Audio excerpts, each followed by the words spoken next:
Энэхүү цуврал хичээлийг ерөнхий боловсролын сургуулийн сурагчдын хүний эрхийн тухай ойлголт, мэдлэгийг дээшлүүлэх зорилгоор бүтээв. Хүний эрхийн тухай ойлголт.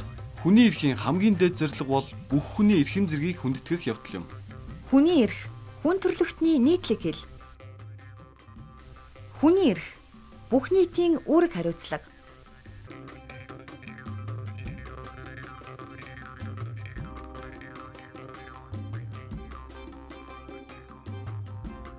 Сурч боловсрох эрх.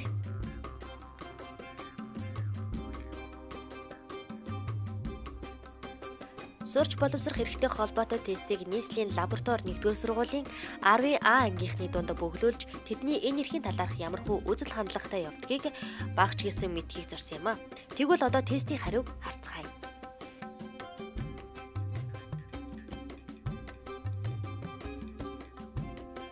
Тестийн эхний асуулт. Дараах илэрхийллүүдийн аль нь зөв бэ гэсэн асуултанд нийт асуулгад оролцогчдын ихэнх нь буюу 85% нь хүүхэд бүр ерөнхий боловсролыг үн төлбөргүй эзэмших хэрэгтэй гэсэн хариултыг сонгосон нь энэ эрхийн хамгийн гол цөмийг ойлгосон байгаа нь харагдаж байлаа. Хүүхэд бүр ерөнхий боловсролыг үн төлбөргүй эзэмших хэрэгтэй. Суурь боловсролыг заавал эзэмших үүрэгтэй. Харин 2 дугаар асуулт. Та сурч боловсрох эрхээ эдлэхэд төр оролцох ёстой юу гэхэд хүүхдүүд маань ихэнх нь тийм гэсэн эхний сонголтыг хариулсан нь үнэхээр сурч боловсрох эрхийг хангахад төр оролцох ёстой гэдгийг ойлгож мэдэж байгаа нь харагдаж байсан юм а.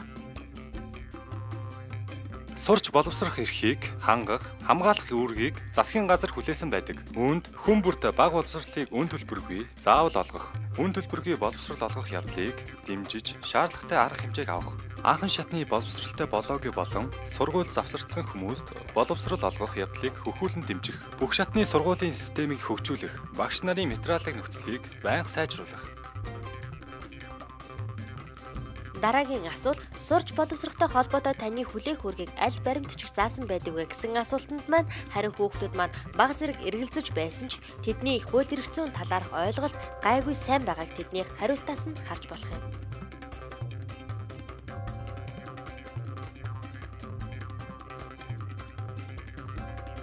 Сурч боловсрох эрх нь хүний эрхийн олон улсын стандарт, Монгол улсын хууль тогтоомжоор баталгаажсан байдаг. Харин хамгийн сүүлчийн асуулт. Таны сурч боловсрох эрх зөрчигдөхөд хамгийн их нөлөөлдөг зүйл юу вэ гэсэн асуултанд дээрх 3 хариулт нөлөөлөх боловч хамгийн их нөлөөлөх нь өөрийн идэх оролцоо гэдгийг мэдэж байгаа нь үнэхээр авууштай зүйл байсан юм. Сурч боловсрох эрхээ эдлэхдээ сургуулийн дүрм журам тавьсан зүй ёсны шаардлагыг биелүүлэх үүрэгтэй. Сурч боловсрох эрх.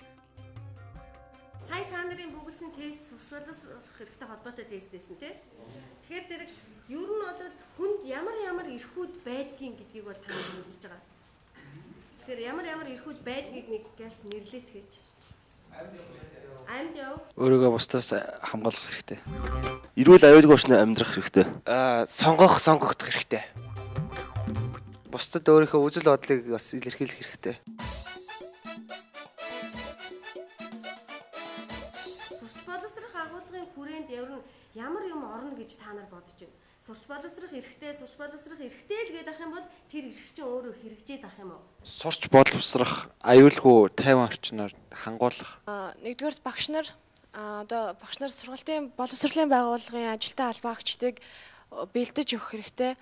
Тэгээд барилга байгууламж сурах орчин нөхцөлийг таатай бүрдүүлж өгөх хэрэгтэй. Тэгээд багш нарыг төрөөс улсаас салинжуулах хэрэгтэй. Сурч боловсрох эрхээ эдлэх явцад бид нар тодорхой төрлийн харилцаануудад ордог тийм. Тэгэхээр тэр харилцааг зохицуулахын тулд тэр хууль дүрмүүдийг гаргаж өгдөг. Жишээлбэл та нар 1-р ангид орж ирэхдээ цагаан толгой үзнэ гэдгээ өөрсдөө тогтоодгүй үстэй тий. Тэдэн сарын дотор цагаан толгой үзнэ, тэдгээр ангидаа тим хичээл үзнэ гэдгийг чинь тим агуулгыг үзнэ гэдгийг чинь хаанаас тогтоодог юм? Тэр стандарт гэх юмар тогтоодог байна шүү дээ төр.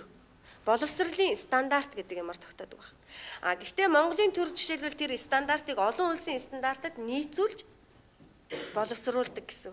Нийцүүлж боловсруулдаг. Сурч боловсрох эрхтэй холбоотойгоор эцэг эхийн үүрэг орол юу гэдэг юм? Сурч боловсрох үйл ажиллагааг бүх талаар нь хангаж өгөх үүрэгтэй. Эцэг эх асран хамгаалагчийн хувьд хүүхдийнхээ сургуулийг сонгох, өөрийн хувийн үзэл бодлын дагуу шашин болон зан суртахууны хүмүүжил олгох эрхтэй. За ингэж баярлалаа. Одоо бид нэр тохиолдлоо үзнэ. Тэгээд тохиолдлын дагуу амраа багш та нарт бас ингэж асуулт тавиад тэрэн дээр ярилцаад авах болно. Тэгэхэд та бүгд бидний саяхан ярилцсан те багч гэсэн бас мэдлэг тус нэмэр болох байхаа гэж бодож байна.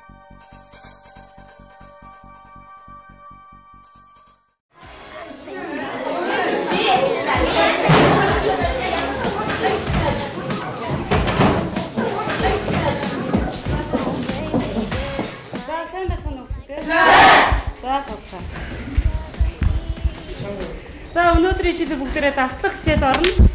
Бүгдээрээ номоо гар. За номоо гаргаад номныхоо 65 дугаар хуудсыг гарга. За гаргах нь бүгдээрээ 65 дугаар хуудсныхаа 1-ээс 5 дугаар олохыг болно бүгдээрээ.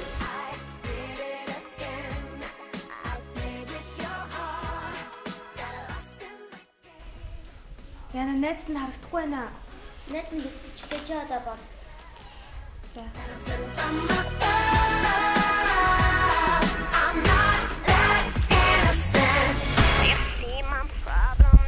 Чи ямар сони юм бэ? Гар хөдлөхөд нь штэ. Юу гэсэн үг дундаа тавьж. Юу гэсэн үг юм бэ? Адилхан би ч гэсэн бодмоор нь штэ. Наадад чи гуруулаа дундаа авсан юм боогоос штэ. Тэгвэл чи битээ гар хөдлөхөд байл та. Ямар сони юм бэ? Хөөе чимээгээ аваад чи яриад байна. Бодлого бодож гин үү? Та нарт бодлого бодож даалгавар өгсөн байгаа штэ. Хөөе холдооч дээ. Юу гэсэн үг юм битээр ч гэсэн бодмоор ш. Өөрөө ээж аваараа намаа авахлахад яадیں۔ Хөөе ямар хэцүү юм бэ? Би хичээлээ юмэрэн. Тэр ч гэсэн харуулж байгаа штэ. Чадахгүй. Холт чи. Би хаашаа суулаа. Юу гэсэн юм? Багшаа бүгдээр нь нөө байхгүй болгоод цаас энийг өгсөн бодлогыг самбар дээр бичиж бид нар уралдаж бодъё. За тийм бичээд өгөө.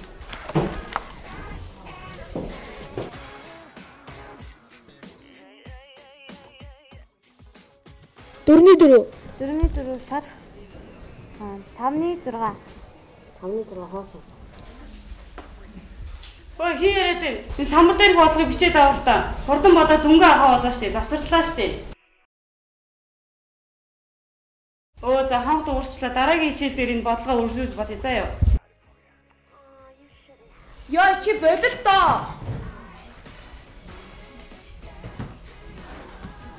За ингээд тарцаа жижүүр нүлдээд ангиа цэвэрлээд яваарай бүгдээрээ.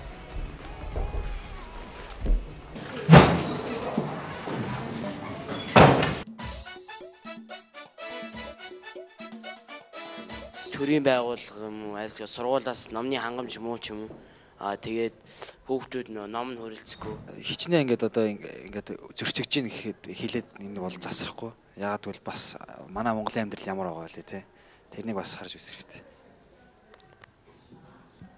Саяны байдалд бол нэг одоо хамгийн ойр тулгамдаад байгаа 3 асуудал.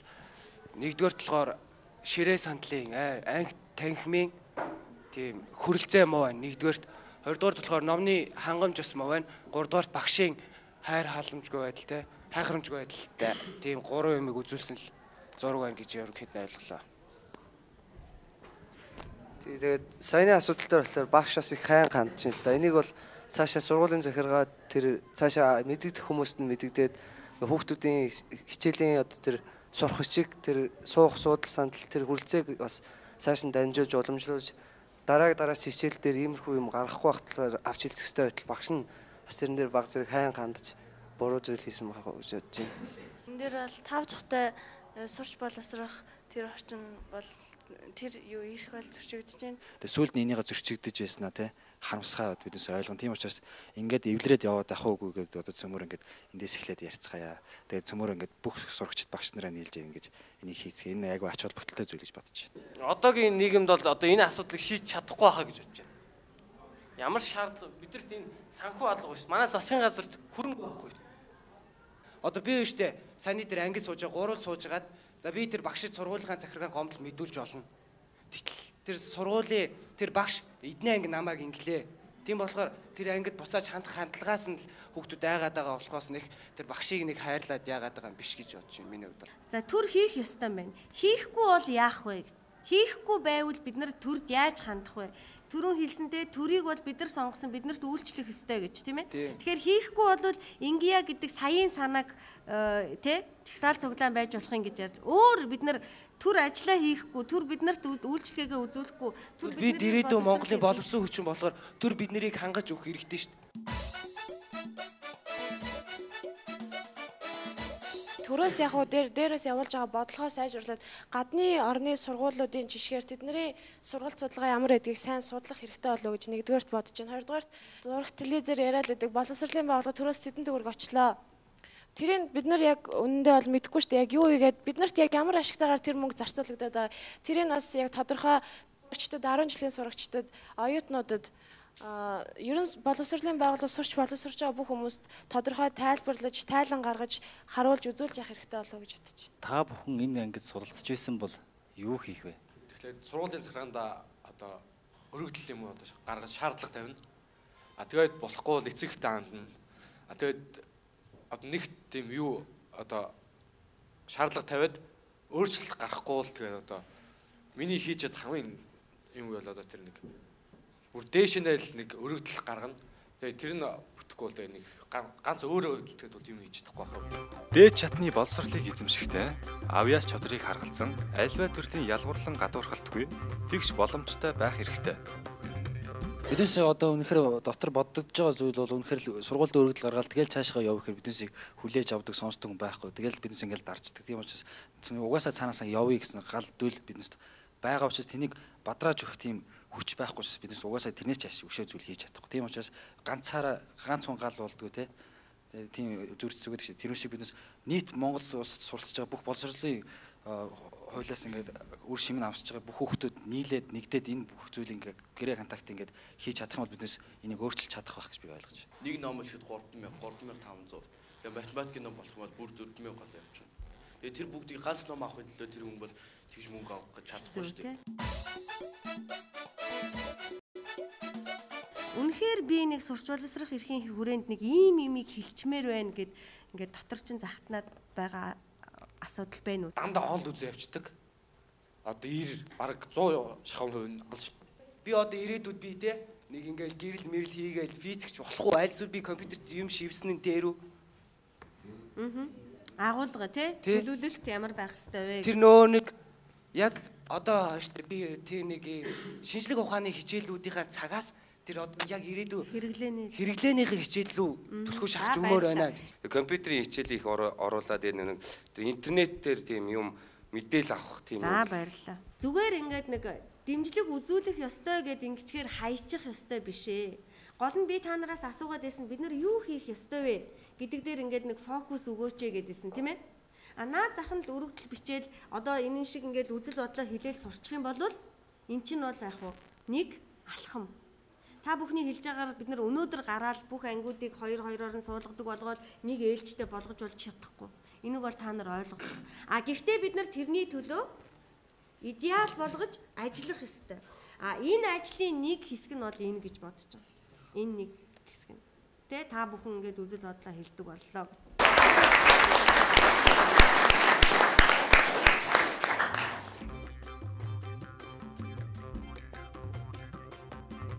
Нэгдүгээр багш нар сургалтын боловсролын байгууллагын ажилтаа албаагчдыг бэлдэж өгөх хэрэгтэй.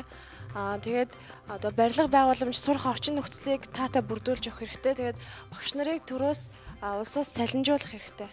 Энд дээр бол 5 дахьтай сурч боловсрох тэр орчин бол тэр юу ирэх бол зөрчигдөж байна. Тэгээ сүүлд нь энийгээ зөрчигдөж байснаа те харамсгаа биднээс ойлгон. Тийм учраас ингээд эвлэрээд яваад ах уугүй гэдэг одоо цөмөр ингээд эндээс эхлээд ярьцгаая. Тэгээ цөмөр ингээд бүх сурагчд. Одоогийн нийгэмд бол одоо энэ асуудлыг шийдэж чадахгүй байхаа гэж бодож байна. Ямар шаардлага бидэрт энэ санхүү алга биш. Манай засгийн газарт хөрөнгө байхгүй. Нэгдүгээр болохоор ширээ сандлын анги танхимын тийм хөрөлцөө муу байна. Нэгдүгээр хоёрдугаар болохоор номны хангамж бас муу байна. Гуравдугаар багшийн хайр халамжгүй байдал те хайхрамжгүй байдалтай тийм 3 юмыг үзүүлсэн л зураг байна гэж ерөнхийдөө ойлголоо. Тэгээд саяны асуудал дээр болохоор багш бас их хайн хандж байна л да. Энийг бол цаашаа сургуулийн захиргаа тэр цаашаа мэддэгдэх хүмүүст нь мэддэгдээд хүүхдүүдийн хичээлийн одоо тэр сурах хүчийг тэр суух суудал сандал тэр хүлцээг бас цааш нь дамжуулж уламжлуулж дараач хичээл дээр иймэрхүү юм гаргахгүй байхад авч хэлцэх ёстой байтал багш нь бас тэрэн дээр баг зэрэг хайн хандаж буруу зүйл хийсэн байх гэж бодож байна.